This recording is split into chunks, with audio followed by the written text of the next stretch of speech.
Hello there, ladies and gentlemen of YouTube. Heavy Hammer Bushcraft here.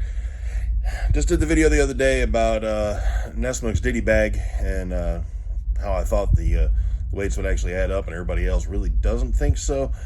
Went through the whole list and everything the other day. It's also available on my blog, and I'll probably include it down in the video description here just because for posterity and whatnot. But I went yesterday and I made up the entire kit, got everything squared away, and guess what? 2.5 ounces, including the pouch. So, this is the kit. And, well, this is my scale. The pouch, chamois leather pouch, 4 by 6 inches, leather drawstring on it, because like I said, he wouldn't have had a zipper. I've got a few sewing needles, 3 darning needles, a small ball of darning yarn. I've got 4 small sinkers. He said a few, didn't really specify how many. 4 seemed to fit the bill because knowing the waters he was fishing in the Adirondacks, you don't really want a whole lot more than that generally. Small file for sharpening the fish hooks, a dozen buttons, a little bit of thread. We've got, what do we got here? We got fixin' wax here, which means that is sticking salve, that is beeswax. Down here we have a dozen fish hooks and 4 6-yard spools of up to 10-pound test fishing line. So that's the entire kit.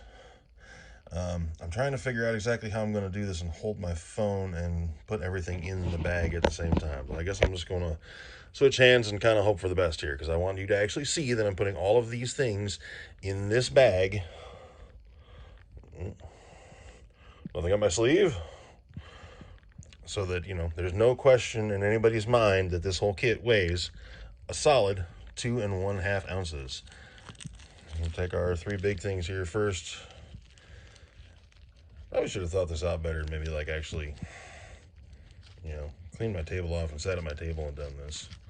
It would have made life probably significantly easier. But if you're following me on Instagram at all, then you already have seen the pictures of this, but I had to do a video anyways because pictures are great, but I could have put anything in or taken anything out of the bag in a picture and got it to weigh exactly 2.5.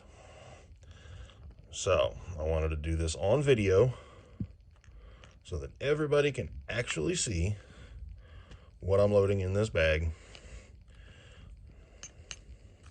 to make sure that what I'm loading is actually the full kit, and I'm not trying to make things up, because let's face it, it's the internet. Picture it didn't happen, right? All right, shake all that down under so it falls out. Let's turn our scale on. Doesn't like my heavily calloused fingers. All right, same bag, 2.5 ounces. Let's get a real good close-up of that. 2.5 ounces. As you can see, no other bag. That's it, 2.5 ounces. So I think it's safe to say Nessmuk's ditty bag can be recreated. Could have very well weighed 2.5 ounces, including the contents.